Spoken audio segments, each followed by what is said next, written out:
சுற்றினால் நடப்பான்.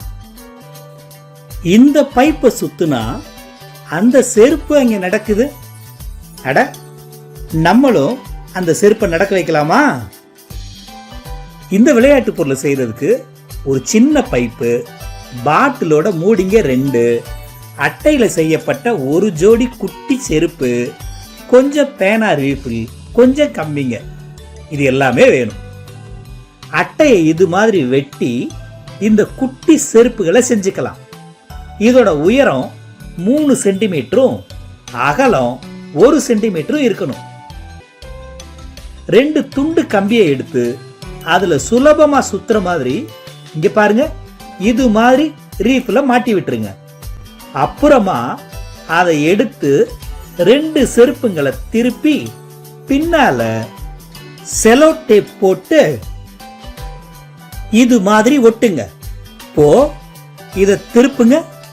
இதுல ஒன்னு வலதுகால் செருப்பு, இன்னொன்னு இடதுகால் செருப்பா இருக்கும்.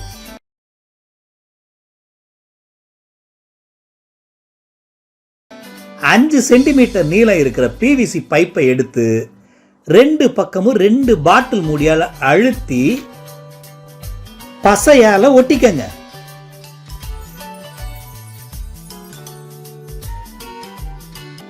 இப்போ மூடியில 2 பக்கமும் எதிரெதிர் திசையில இருக்கிற மாதிரி குட்டியா இந்த பக்கம் ஒரு துளை, அந்த பக்கம் ஒரு துளை போட்டுக்கங்க. இப்ப கம்பியை எடுத்து அதுல இருக்கிற ரீஃப்ல ஒரு பின்ன வச்சு அதை துளையில வச்சு அழுத்துங்க. அதே மாதிரி இன்னொரு பக்கமும் செய்யலாம்.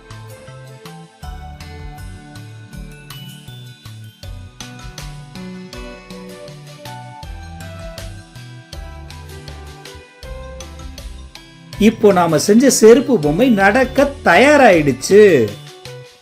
அட, ஆளு எங்கன்னு கேக்குறீங்களா? நம்ம செருப்பு பொம்மை ஆளு இல்லாமலே நடக்கும்.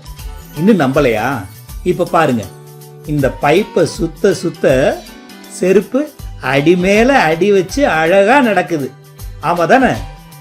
யாருப்பா அது வேகமா நடக்க சொல்றது? இப்ப பாரு, ஒரு மரப்பலகைய சாய்வா வச்சு அதுல பொம்மை செருப்பை வைக்கலாம். அட, குழாய் தானா உருளுது, செருப்பு வீசி வீசி நடக்குது, வேக வேகமா கீழே இறங்குது. பாருங்க, பார்க்கவே நல்லா இருக்குதுல்ல? நாமளும் இதை ஈஸியா செஞ்சு பார்க்கலாம் தானே?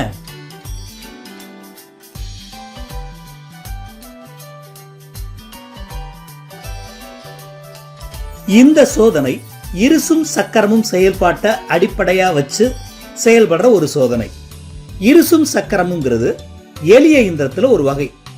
எளிய இயந்திரங்கிறது ஒரு புள்ளியில செயல்படுற விசையை, அதன் மதிப்பையோ திசையையோ அல்லது இரண்டையுமோ மாற்றி மற்றொரு புள்ளியில் கிடைக்க செய்யற ஒரு அமைப்பு.